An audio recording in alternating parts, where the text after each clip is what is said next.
And yeah. Okay, so I just started recording. Okay, sure. So let's get started, and then Deborah or Juan, you can let people in as they come. So bienvenue à toutes et à tous. Welcome to everyone. Thanks so much for joining us, for taking the time at the end of the day.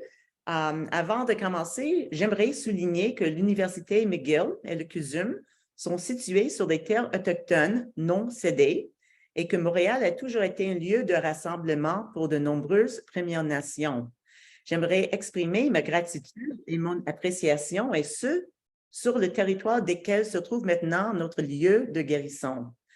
Loin d'être une formalité, j'espère que cette reconnaissance servira à rappeler que les peuples autochtones, ainsi que d'autres communautés mal desservies, marginalisées et racialisées, continuent de se heurter à des obstacles supplémentaires et énormes dans l'accès aux soins de santé. En tant que défenseur des patients, il est de notre devoir d'assurer que les voix de tous qui sont dans le besoin soient entendues, représentées et amplifiées. So before we get started, I would like to acknowledge that McGill University and the MUHC are located on unceded Indigenous lands, and that Montreal was historically known as a gathering place for many nations, First Nations. I'd like to express my gratitude and my appreciation to those on whose territory our place of healing now stands.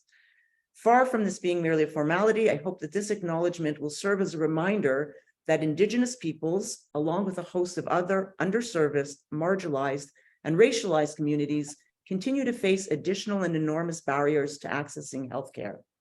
As patient advocates, it is our duty to ensure that the voices of all who are in need are heard, represented, and amplified.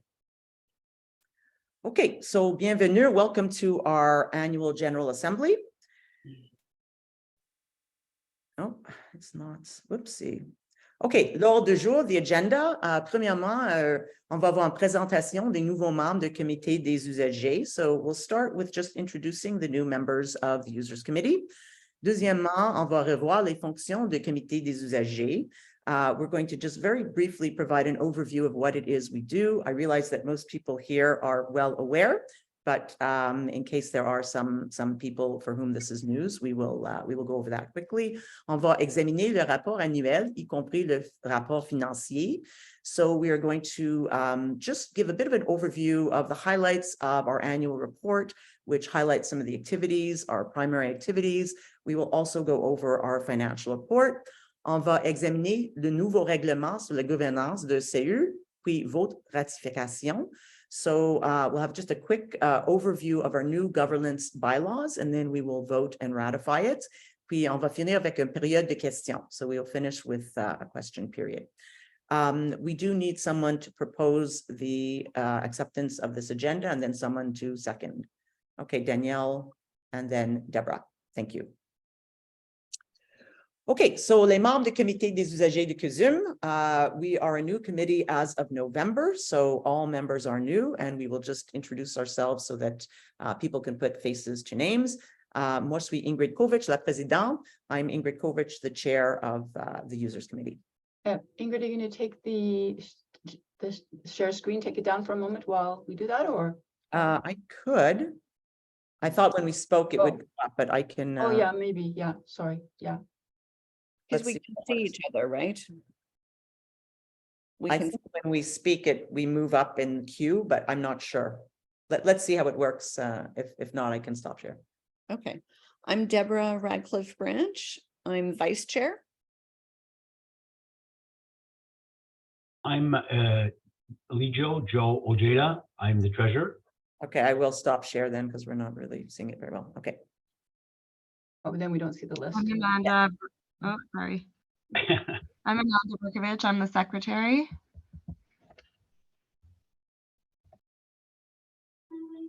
Sorry, am I Don't see the list. I don't see the list. It's okay. Whoever, Shari. Okay, I'm Sherry Newdorf. I'm a member. Danielle. I'm Danielle Carter, and I'm a member. Alex. And I'm Alex Galley, and I'm a member. And I don't think Anik is in, is she? No.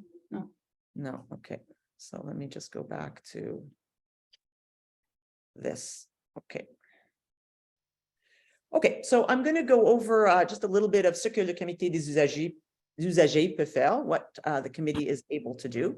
Premièrement, on est un comité mandaté par la loi. So we are a legislated committee by the Act Respecting Health and Social Services.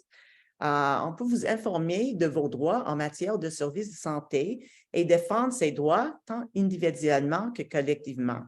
So we are here to inform users of their rights, to answer questions that they may have about these rights, and to defend these rights. And we do it both for individual users as well as collectively. On est ici pour promouvoir l'amélioration de la qualité des services offerts par le CUSM et de la condition de vie des résidents de centres d'hébergement Camille Lefebvre. So really the main reason we're here is to improve services, to improve and to promote the improvement of the quality of services offered by the MUHC, as well as the quality of living conditions for the residents of Centre d'hébergement Camille Lefebvre. On peut recevoir vos commentaires, suggestions et insatisfactions. So we are here to receive all comments, suggestions, dissatisfactions from users, not only to listen to them, but also to take them to the people who need to hear them. Et on peut vous aider à déposer une plainte. And if you choose to formally complain, to write a formal complaint, we can help you formulate this and we can help you navigate the complaints process. So this is obviously an enormous amount of work to do, given the enormity and complexity of the MUHC, which covers many different physical sites, an enormous number of clinical services, a great many different populations of users that it serves, both locally and from all portions of the province of Quebec. So this is not something we can do on our own, and we don't do it on our own. We rely very heavily upon, and we are very grateful for, our multiple advocacy subcommittees. Pour l'instant, il y a 5 sous-comités d'intérêt particulier de comité des usagers. So there are currently 5 advocacy subcommittees of the Users Committee. There's the Cancer Care Advocacy Committee, the Family Advisory Forum, which is at the Children's Hospital, the MGH Advocacy Group, the Neuro Advisory Group, and the RVH Community Advocacy Council. Okay, a few points on what the Users Committee is not able to do, ce que le Comité des usagers ne peut pas faire. Okay, on ne peut pas fournir des conseils ou des soins médicaux. So we are obviously not here to provide any sort of medical guidance or care. Sometimes patients sort of stumble their way to us because they're unable to reach a clinical service or their doctor or nurse. But of course, we do not provide any advice of that sort. On ne peut pas vous trouver un médecin de famille. We cannot, regrettably, find you a family doctor. On ne peut pas avancer votre rendez-vous ou votre chirurgie. So we are absolutely not placed in any way, neither ethically nor in terms of capability of moving forward or advancing any appointment time, any treatment time, any imaging study, any surgery. We can't do that. We can certainly direct you to the appropriate department for you to check to make sure that they've received your referral, they have the information, and there have been times where Siobhan has actually gone herself to radiology to ensure that a referral has been received, but we do not step in terms of advancing any of these appointments. On ne peut pas réduire votre temps d'attente dans une clinique ou une salle d'urgence. So clearly we cannot do anything to reduce the amount of time that you will wait for an appointment in a waiting room or in the emergency room. It's well known to all that the healthcare system is under tremendous stress. There is really a critical shortage of personnel across all sectors of the healthcare system. This is not just a problem within the MUHC, nor within Montreal, nor just across Quebec, but this is really a problem across Canada. And we are not able to help, obviously, in this regard. Nous ne pouvons pas faire des miracles. We cannot move mountains, mais nous pouvons essayer. We can help. So For those things that do fall within our purview, and that is essentially restricted to issues that relate directly to the MUHC, because we are not a provincial body or organization. We are obviously not a governmental organization. So we do restrict ourselves to issues within the MUHC. And if there is anything at all, we want to hear about it. If it falls within our functions as mandated by the Act, we will certainly do our absolute best to help in whatever way we can. Okay. Oh yeah, the other thing to mention is that along with our subcommittees, we are affiliated with several other non-MUHC organizations and committees, such as the RPCU, the CPM, and we collaborate as well with other non-MUHC advocacy organizations, the Canadian Deafness Research and Training Institution, which I'll talk about shortly, and many other institutions like that. And as well, some of our subcommittees have established some very long-standing and productive relationships with the auxiliary and with the foundations at their sites.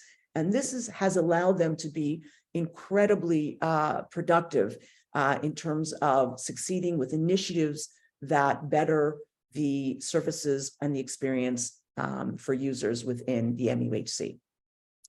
Okay, les membres du comité des usagers et de ces sous-comités participent à un certain nombre de comités de CUSM. So one of the ways we're able to sort of keep our fingers on the pulse of what's going on throughout this enormous institution that is the MUHC, and one of the ways in which we are able to bring our voices forward and make our needs heard and provide feedback is through our participation on numerous other MUHC committees, some which are legislated and some which are not legislated. So on est sur le conseil d'administration de CUSM. We have a representative who sits on the board of directors. We have a representative on the vigilance committee, which contends itself with quality assurance, basically. The nursing committee, the infection control committee, the accessibility committee, the cancer care mission, the C8 committee, and the committee for services to children and adolescents. This is not at all an exhaustive list. I know that many people are involved with many other committees. I just want to give some examples. Okay, so now I'll just move on to give a little bit of an overview of the main files that we have been busy with over the course of our mandate, which again dates since November.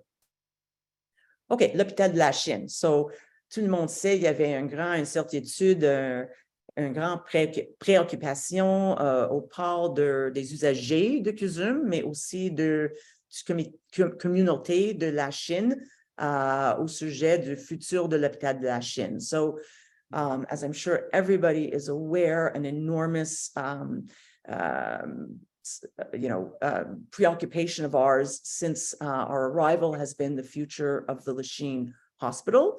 And on est soulagé, et c'est avec gratitude, quand on maintient de la vocation communautaire de l'hôpital. So we are very, very pleased to acknowledge that the ministry and the MUHC has committed to maintaining this hospital as a community hospital. And, we spent a great deal of time in various meetings and writing letters and, trying to move this forward. And so we are grateful on behalf of all users and also for the community of Lachine that this is the conclusion. Il reste beaucoup de travail à faire. There is a great deal of work to be done. It is one thing to make an announcement and to make a commitment, and it's another thing to get it done. And as I have alluded to earlier, we do acknowledge that there is a critical manpower shortage everywhere, and this is going to take a lot of effort and work to get this working, but that is the goal. Aussi, le comité des usagers a demandé qu'un membre participe à l'équipe de transition. So quite a while ago, right after the announcement, I wrote a letter to Dr. O'Patterney, the new DPG, asking if a user committee member would be included on the transition team. We just in the last few days have gotten a reply, basically saying that there does not yet exist this sort of transition team. However, she does note our request, and I think this is a very important piece of the puzzle and should be included. Okay, the second thing, accessibility. So accessibility, there are two major sort of sub-files within this. So le premier, c'est les patientes à mobilité réduite. This is for patients with reduced mobility impairments. So first, I just want to say that we're very delighted finally after several years to have the Vendôme tunnel up and running. This permits access to the Vendôme intermodal hub, which is all their trains and metros, and also, of course, to our hospital. So that is one thing that we acknowledge. Aussi, il y a maintenant une entrée accessible à l'extrémité nord du neuro. So this is a project I believe that the neuro subcommittee has been working on for quite a long time.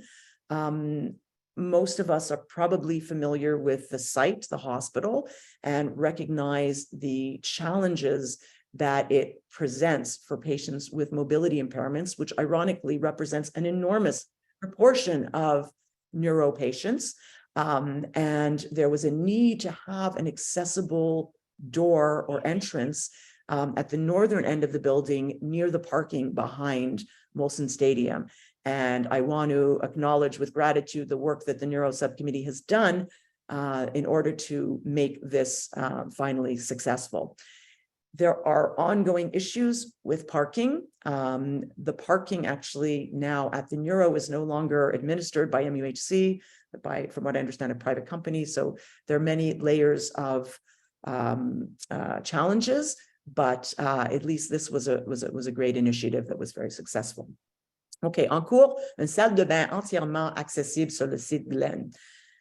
So since the birth of the Glen site, there have been enormous issues with accessibility.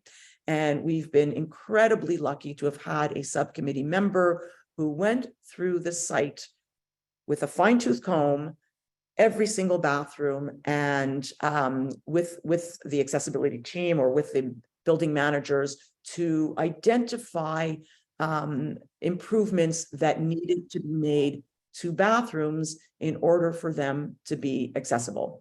I believe there are things that still remain to be done, but one thing that remained to be done was that there was no fully accessible, entirely accessible bathroom at the Glen site that would permit a large wheelchair, possibly with equipment attached, that would have a changing station for adults or adult-sized children, that would have a Hoyer lift to really permit people the ability to transfer successfully.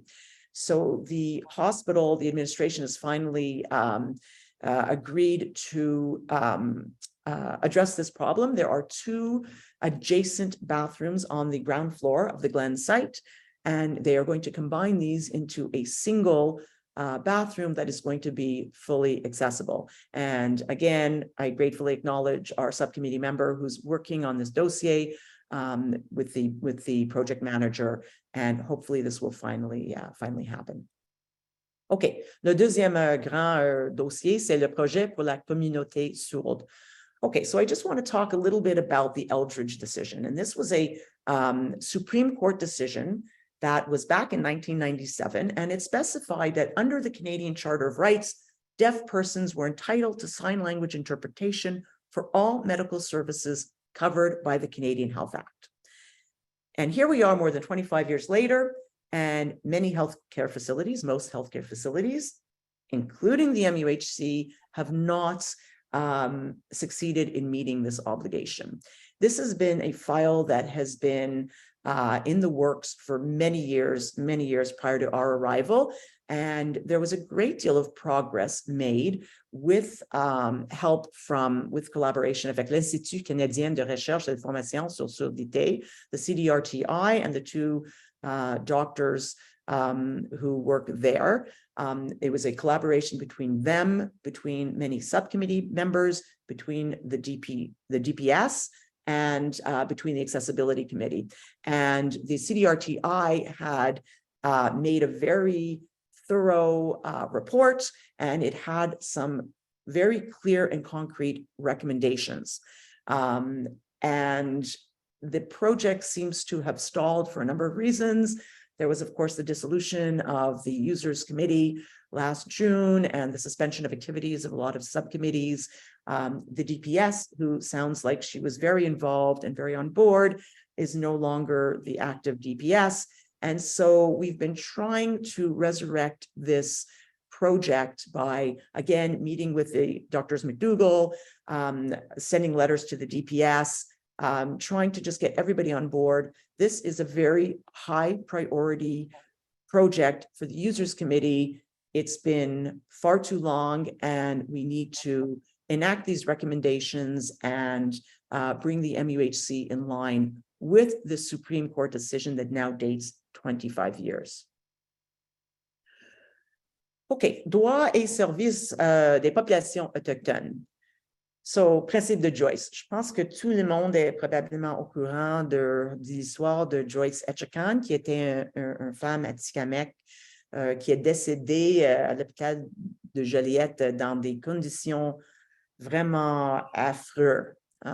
So, I think everybody is aware of the horrible story of Joyce Etchekon, who was an Atikamekw woman who died in really appalling circumstances at the Joliette Hospital after having filmed herself being taunted by the staff in the emergency room there.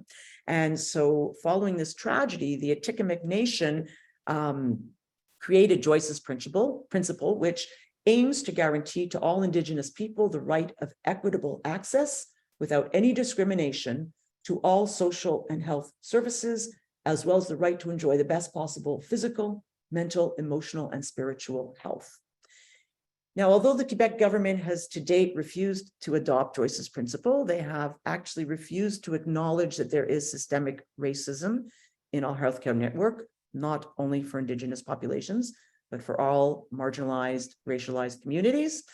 The Users Committee pledges to we stand by Joyce's principle, and we pledge to take all action to make sure to welcome and embrace all Indigenous peoples and to defend their right to compassionate treatment and to the highest quality of care.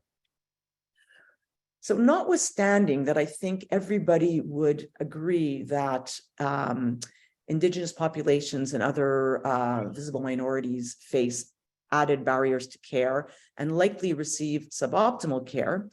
One thing that was troubling, c'est qu'il y a une sous-représentation des patientes autochtones au niveau du plainte. So whereas if you're getting poorer care, there should be an overrepresentation of patients, Indigenous patients coming forward to voice dissatisfaction or to make formal complaints, there's actually an underrepresentation of them in the complaints process. And we are in an effort to try to understand why that is. We've been meeting with Cree Patient Services and the Ombudsman for the Cree Health Board, trying to, number one, let them know what the User Committee does, how it can help, trying to encourage them to encourage their patients to come forward when they are dissatisfied with care, or whether they have comments of any kind or suggestions of any kind. So we are working very hard for that. Now, there have been a number of very successful initiatives by our subcommittee members over the past few years. Recently, there was a multilingual brochure that was printed.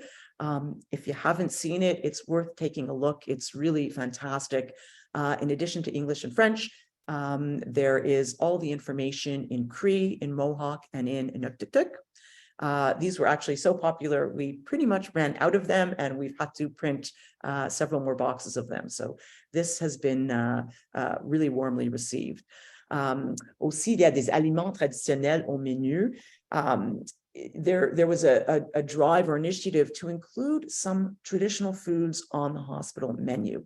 So you have to imagine that patients who come from the north, Cree patients, Inuit patients, are now hundreds thousands of kilometers away from home in a very foreign setting, healthcare setting. It may be foreign for all of us if we are not familiar with it, away from their families, away from their cultures, and traditional foods bring a level of familiarity and comfort that is very important to them.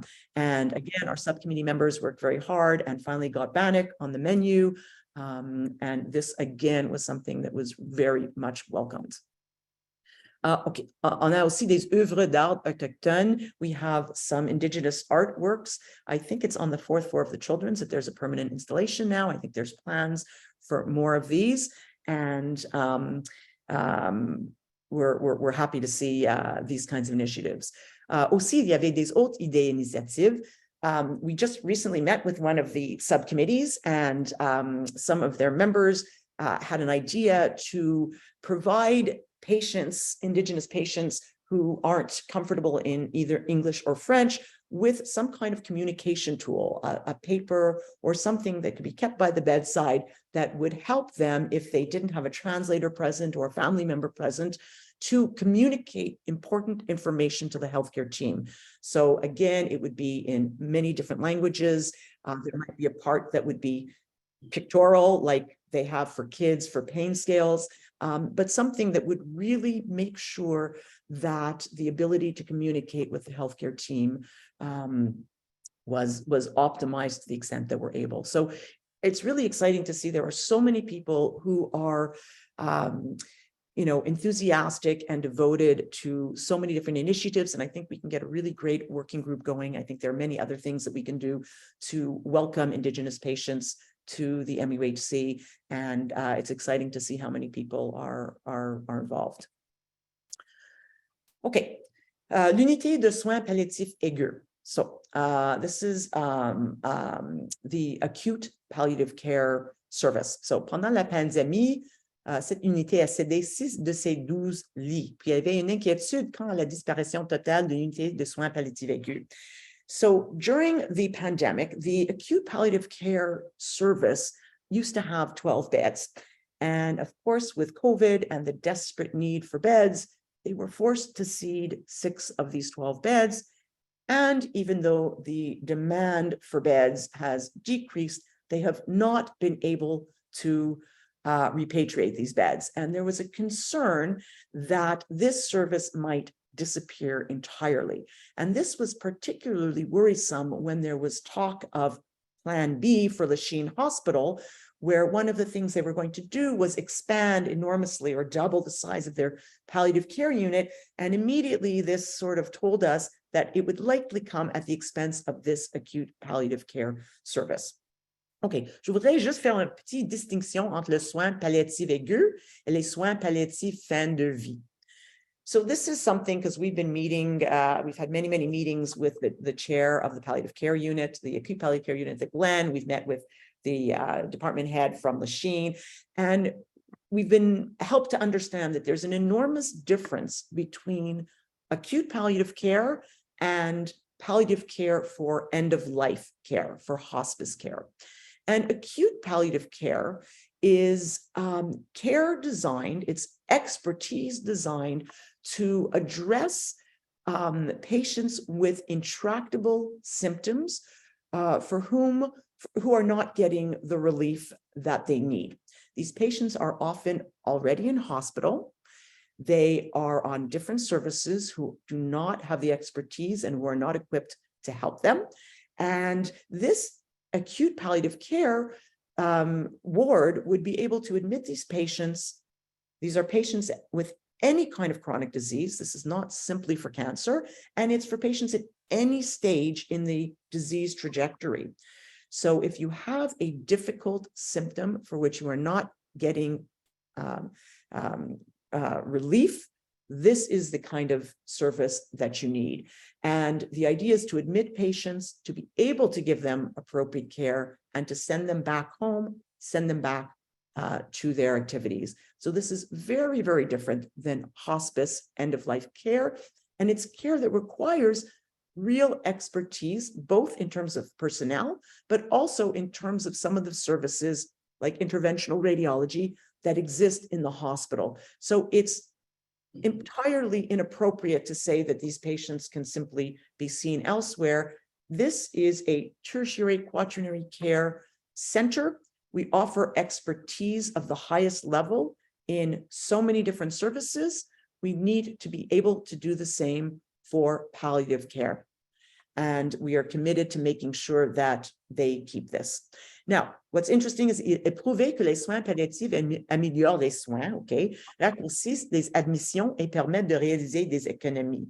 So what's interesting, as I said, patients are already in hospital. They are taking up other beds. They are, of course, suffering more, but they are staying in hospital longer and ultimately costing the system more. So there have been many, many different studies that have shown this is actually a cost-saving initiative, and that will free up beds and not take up beds. And this is a point that we think is not really well understood by most people, and even most people in the administration, and that we need to really stick to, because this is an important service that we don't want to lose. Okay, il y avait une annonce récente que recently they announced that actually they were going to give back the 6 beds. It was going to return to 12 beds, but they were only committing to the end of this fiscal year. So again, there was a qualification, and we don't know what the long-term plan is, but we need to really stay on top of this one. Okay, les sous-comités à intérêt particulier. So, our advocacy subcommittees. Il y a une priorité au soutien de tous les sous-comités d'intérêt particulier existants. We really want to prioritize the support for all our subcommittees, our advocacy subcommittees.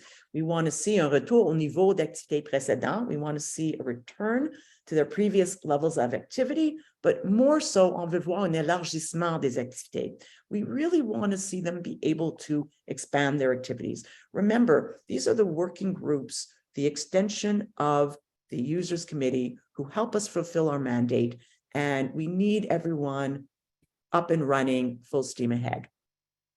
Okay, le budget de cette année, le budget de cette année permet des projets plus nombreux ou plus ambitieux qui nécessitent un financement. So, of course, we all know most of what we do does not actually require funding.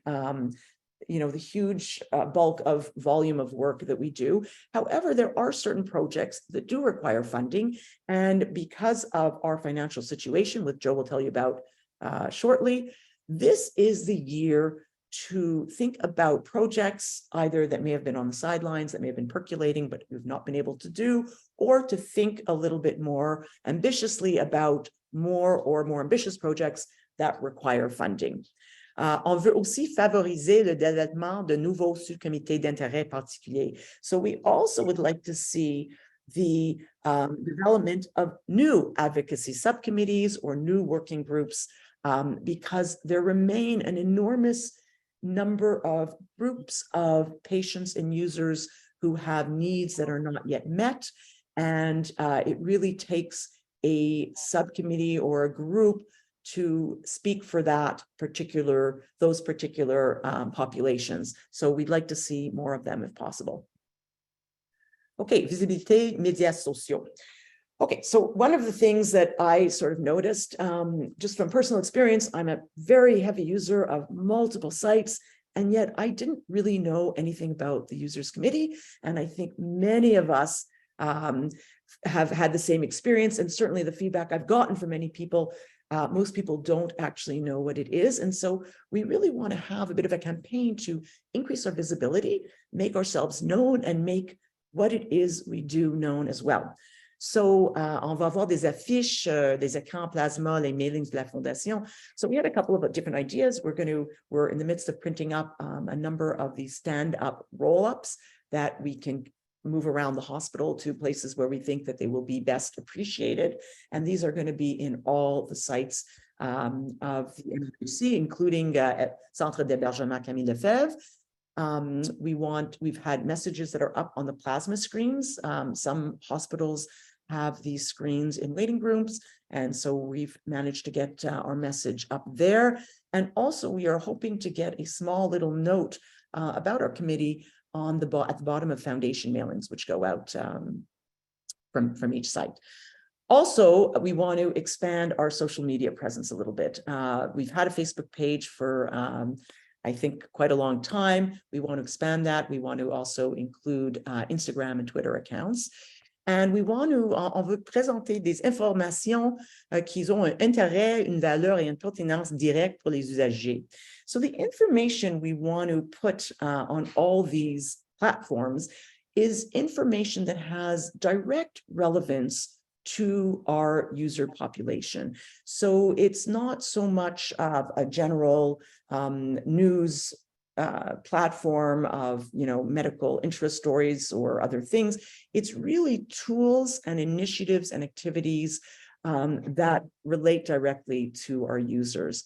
So that's the plan. Ces plateformes permettent au comité des usagers et ses sous-comités de communiquer des initiatives et des activités.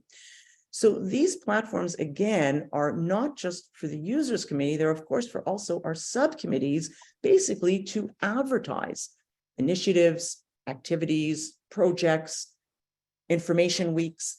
We want to be able to get all that information on these various platforms so that our users will be able to access them. Okay, Varia, then there's just a whole number of just individual smaller little projects we've had. Paiement en argent à la cafétéria de Sid-Glen. During COVID, they had stopped accepting cash, I guess everywhere. But then as COVID waned a little bit, they did accept cash at every single kiosk at the Glen site, except for the primary cafeteria. And this was problematic for many patients. And we heard about it through complaints from patients. And in general, this is how we hear about many of the little projects that are inspired because we get the feedback from patients. So we're working to get that back. It sounds like an easy fix. It's a little bit more complicated, but that's what we're working on. Aussi, amélioration des services au bureau de l'admission. So just to improve the services a little bit at the admissions office, this is where hospital cards are made. De traiter l'incapacité des enfants admis en psychiatrie à choisir leur propre repas. So unlike every other ward at the children's, where children can choose their own meals, for some reason, the children were not able to do this on the psychiatry floor, which we felt was actually the place where children needed agency more, if anything, than on any other floor. So this was of a concern, and again, was brought up by a patient. Pour des rendez-vous téléphoniques, suggérer aux secrétaires d'avertir leurs patients que l'heure est approximative et qu'ils doivent s'attendre à des retards. Okay. If any of you have had phone call appointment times, you may have realized or experienced the very loose adherence to the time. I know maybe people are probably thinking, even in person, there's loose adherence to the appointment time, and that is likely so as well. But certainly for telephone times, and because I guess doctors are fitting these in between other patient visits and other responsibilities, there's really poor adherence to the time. And we felt that patients really need to be advised of this so that they are not, constricting or constraining their lives excessively. Aussi, on veut élaborer une liste de confort pour les patientes à l'urgence ou qui sont admis. So this was a project that was actually started, I believe, by an FAF member many, many years ago, had a post or some sort of information about a list of things to bring, things that you might find handy, or suggestions for parents and patients admitted at the children's. And this is something that could be really fleshed out. We have so many, just from our own experience, from other patients' experience, from suggestions, from complaints, of things that can make one's wait easier, one's admission easier, a sort of one-stop shop of things to go through, to think of what to bring to the hospital if you have a loved one who's admitted. So these are just a few of the odds and ends things. Okay, so most of these are what I've talked about are issues that are of collective concern and collective interest to our users. But as everyone here knows, a huge portion of what we do is to provide assistance and to receive complaints from individual users. And so I'm going to turn over the floor to Deborah Radcliffe Branch, the vice chair, who's going to look at some of these statistics in a little bit more detail.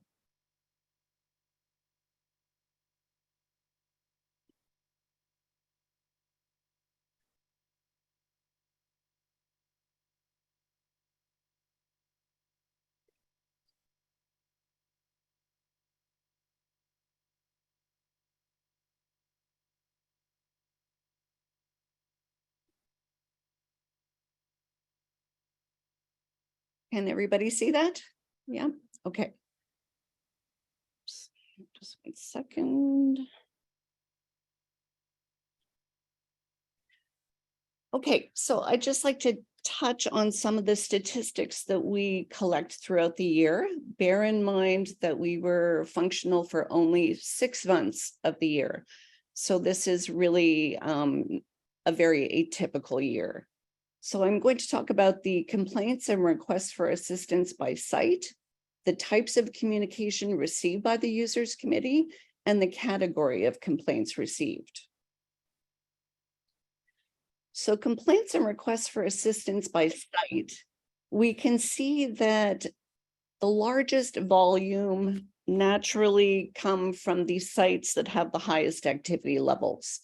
So the Royal Victoria at 30.8% doesn't mean that they are doing a worse job than the Cedars Cancer Center, but it has a much higher volume. It sees many more patients per year. But just to give you an idea, out of the total number of complaints that we received, 117, the largest components were the Royal Victoria Hospital and the Montreal General Hospital. And this is just a pie chart depicting those numbers. So again, we can see that the majority of complaints came from the Royal Vic and then the Montreal General, followed by Deborah, Yes. somebody was asking if you can make the slides bigger at the bottom there by putting into slideshow mode, please. Yeah, just 1 second. You were there. Next one over. Yeah, closer to the To the right, edges of, to the right, to the right, to the right. One more again. That one. Thank you. Okay.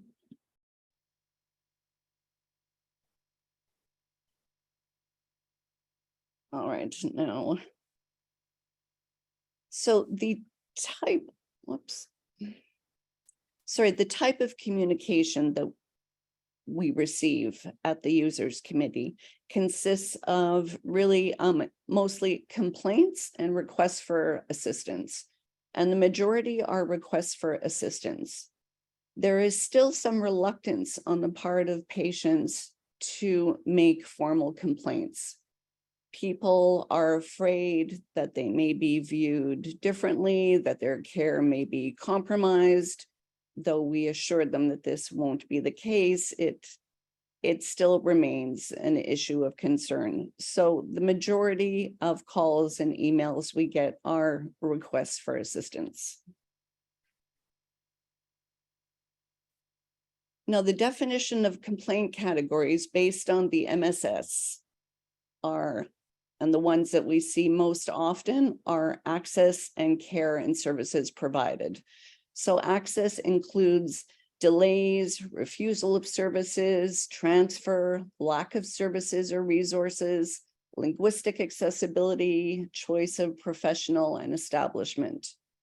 The care and services category would include technical and vocational skills, assessment, professional judgment, treatment or intervention, and continuity.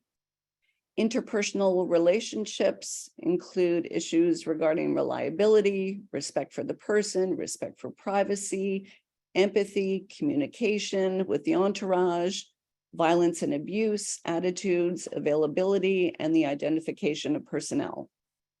Organization and material resources include issues such as food, intimacy, the client mix, the spatial organization, hygiene and sanitation, comfort and convenience, the living environment, rules, procedures, life conditions adapted to ethno-cultural and religious characteristics, safety and protection and relations with the community, equipment and materials, and parking. Financial is related to rooming, billing, contribution to placement, traveling expenses, drug costs, parking costs, the benefit received by users, special needs, material and financial assistance, allocation of financial resources, claims, and solicitations. And then finally, rights with regard to information, the user's file and complaint file, user's participation, the consent to care, the access to protection regime, the consent to experimentation and participation in a research project, the right to representation, the right to assistance, and the right of appeal. So mostly our category of complaints, the highest category is with regard to care and services, followed by access, and then patients' rights. And here is a pie chart to give you a visual of the category of complaints that we received. And then I will pass this on to Joe, who will go over our financials. Thank you. Hello, everyone. So I'll do this both bilingually so that everyone could understand where we're going. Donc, à l'ouverture de notre année, on a commencé avec une balance de 47 400 qui appartenait à l'ancien comité qui a été dissolu. So we started our year with a balance of $47,400 from last year when the old committee was dissolved. So we inherited that money. From that point on, we were allocated our budget for this year, which was in at $90,882. A total of revenue that we had for expenditures this year was $138,282. Donc, le total du budget qu'on avait pour cette année, c'était de $138,282. Now, don't be happy about this amount because this is temporary. This is not going to happen every year. We inherited this money. We had it. We're going to have this surplus going into this next fiscal year. So like Ingrid mentioned to you guys before, this is the year that we can do all kinds of special budgets and stuff, because I want you to remind you, like this year, as you will see, we had professional fees and support for $25,000. And this only represents approximately 5 months of the year. Because when we took over as a committee, until the fiscal year, this is all the time we had. So that's what we see there. That officially will be about $60,000. So if we look at our annual budget of $90,000, $60,000 is gone in professional fees. And these are not fees that we can waive. They're not fees that we can do without. They're fees that are, you know, as a committee, there's no way we'd exist without them. So it's not a waste of money. It's really a necessity.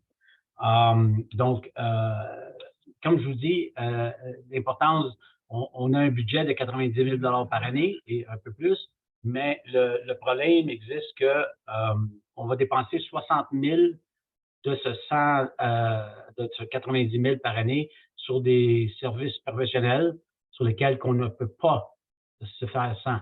Donc, c'est impossible de diminuer ça.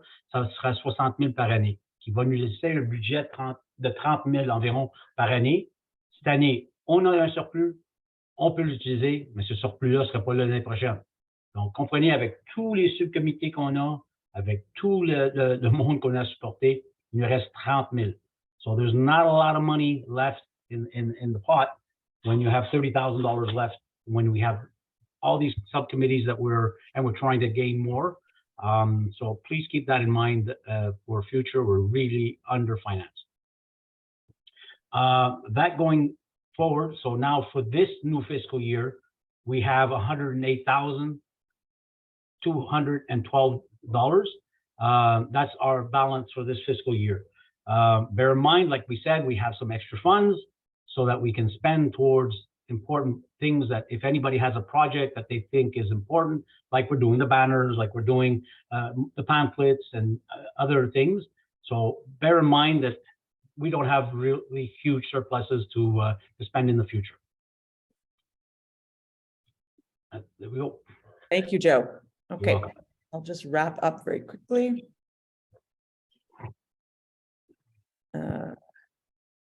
Okay, so nos priorités pour this year. So our priorities for this year, surtout, c'est de poursuivre le travail sur tous les dossiers, to just continue marching forward with all the files that we've discussed. None are closed, none are done. They all require ongoing attention and they are our priorities. Veiller au bon fonctionnement du comité des résidents de Camille Lefebvre. We really want to make sure that the residence committee of Centre d'hébergement Camille Lefebvre functions well. This is a committee that was just reestablished or repopulated as per the Act from an election that happened in March. And they have a decent number of people as well as a few advisors who are helping out. So we really want to make sure that this committee is up and running. It's very distinct, Camille Lefebvre, from the rest of the MUHC. It's our only centre d'hébergement. All other subcommittees and all our other attention goes to services provided. This is really a distinct a group, and we want to make sure that this committee runs well. Veiller à offrir un soutien adéquat à tous les sous-comités d'intérêt particulier. As I mentioned, we really want to make sure that our subcommittees, our advocacy subcommittees, feel supported. Favoriser le développement de nouveaux sous-comités ou de groupes de travail, and we'd love to see some new subcommittees or working groups. And évaluer la satisfaction des usagers à l'égard de services spécifiques ou de composants de services fournis par le CUSM, par exemple, le traitement des plaintes. So one thing that we did not do and that we are actually mandated to do by the Act is to evaluate the satisfaction of the users with initiatives or with services or components of services that are offered by the MUHC.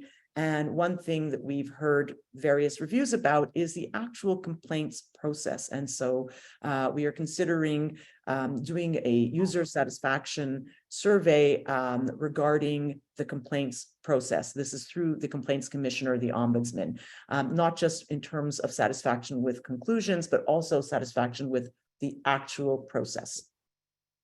And of course, we are open to, again, many of the things that we take on are brought to our attention by our users who come forward, who sensibilize us to, make us aware of different concerns. And so, of course, we are open to many other projects that come up during the course of the year. Alors, le comité des usagers continuera à travailler avec diligence sur tous ces projets dans le respect et la défense de la dignité, des droits et libertés de tous les usagers et dans un esprit d'équité, de diversité et d'inclusion pour tous. So the Users Committee is devoted and committed to continuing to work diligently on all these projects, always with respect and in defense of the dignity, the rights and the liberties of all of our users, and in a spirit of equity, diversity, and inclusion for all. And that wraps up our annual report. So I know because we had no questions that were submitted by written earlier, before we move on to the bylaws, we thought we would open the floor if people have questions, if they have comments, any feedback at all. Please feel free to ask any questions you might have.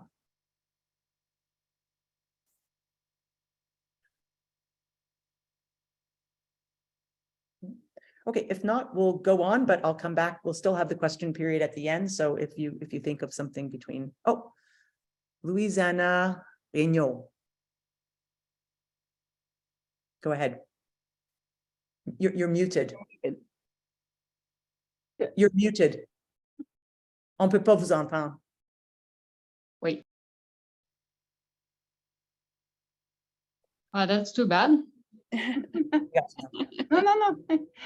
You were unmuted and then you're muted again. On vous entend pas, Louisiana.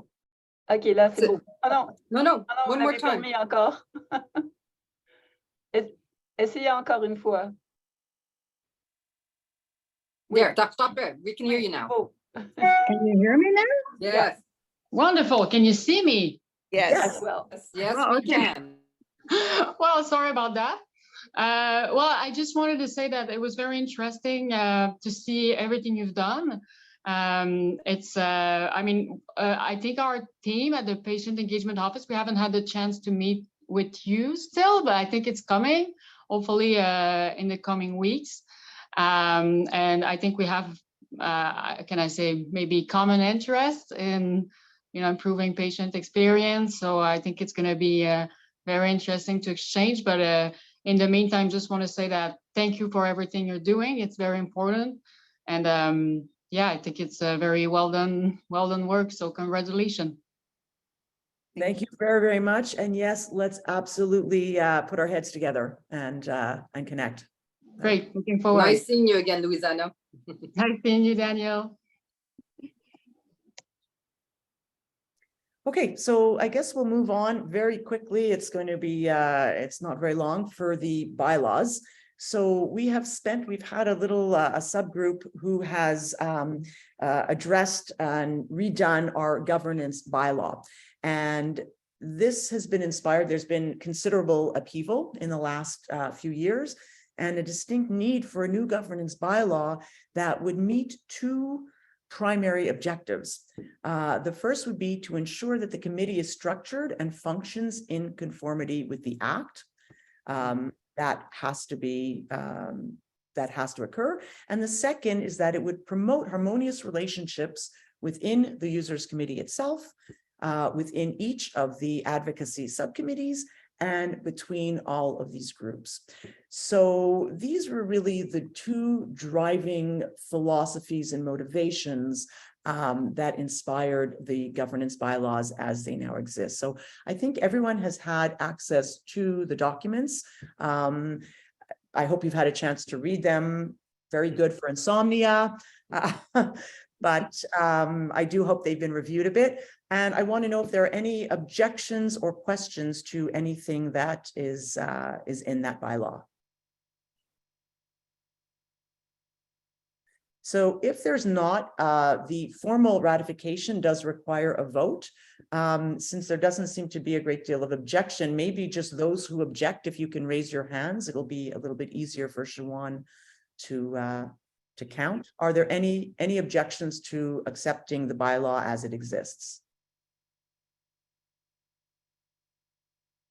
I guess then it's unanimous and it has been officially ratified. Ingrid, there's a question from somebody. Yeah. They want to know the frequency of the meetings between subcommittees and members. Of the Users Committee, and is there a representative from each subcommittee here? Yeah, I think there is a representative, maybe Siobhan, from each subcommittee here.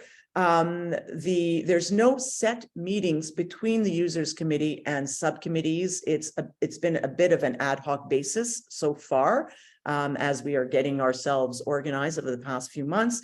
But we certainly speak to, it's an open door and open lines of communication for anybody, whether a committee or an individual from a committee who reaches out and wants to talk to us or has questions or wants to meet.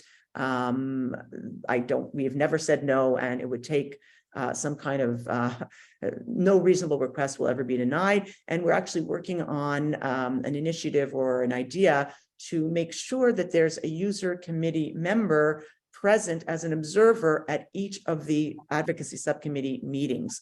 This is something we were going to offer to the subcommittees, but this is a bit of a heads up of what's coming.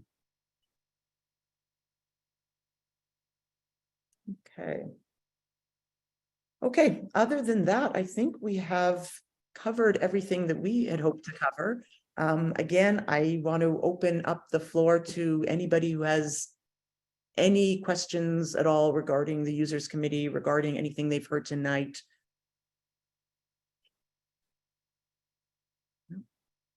Okay, well then I will get you off to supper Diane, go ahead. I have a question about your bylaws, 18.4. I'm not quite sure I understand exactly what that means. Are you saying that nobody's allowed to be on, like, let's say the RVH and also be on the narrow type of thing?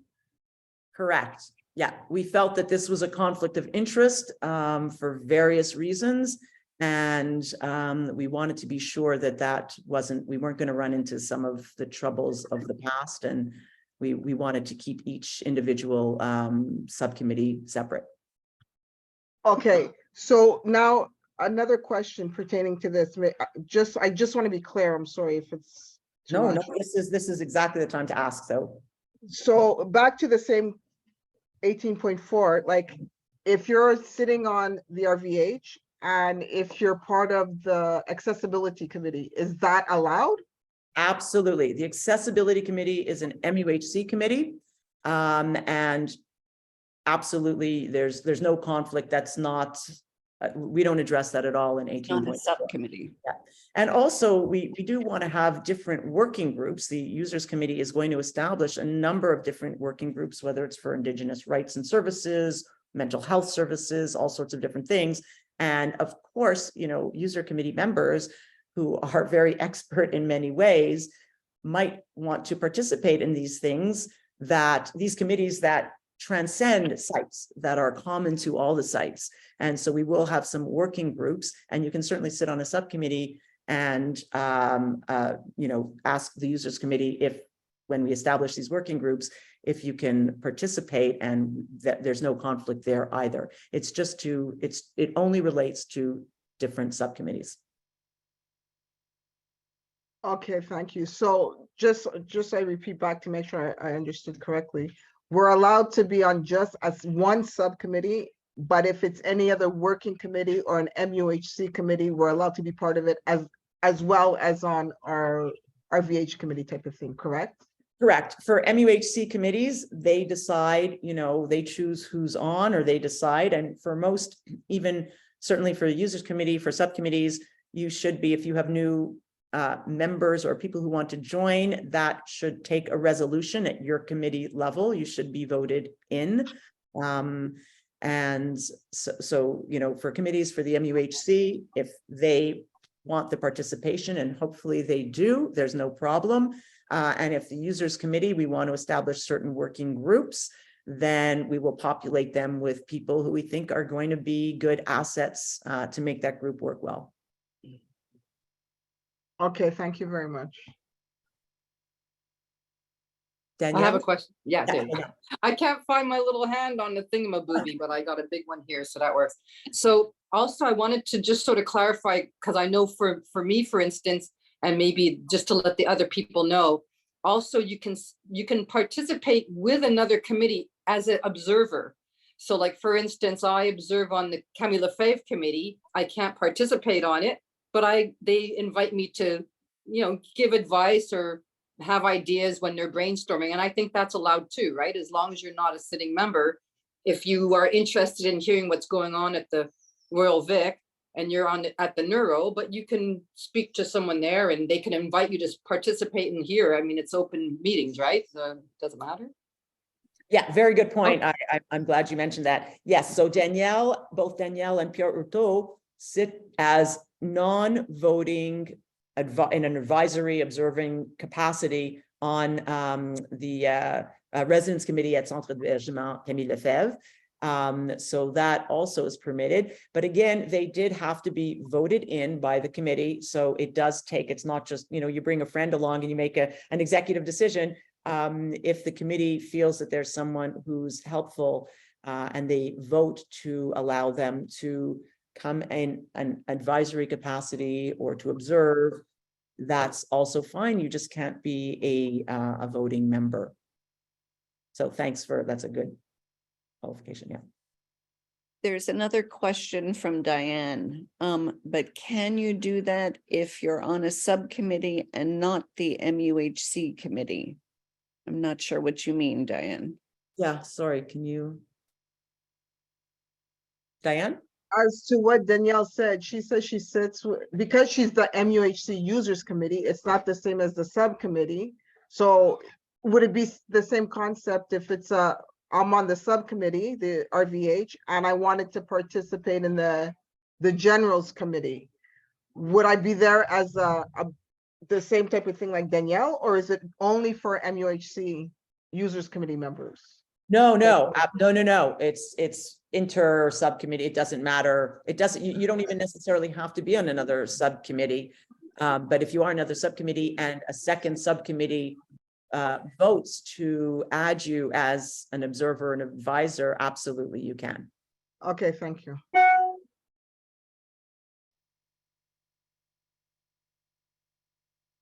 Anything else?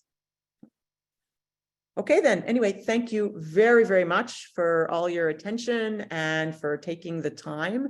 And I wish you a good rest of the evening. Thank you, folks. Have a nice evening, everyone. Well done. You. Bye. Bye.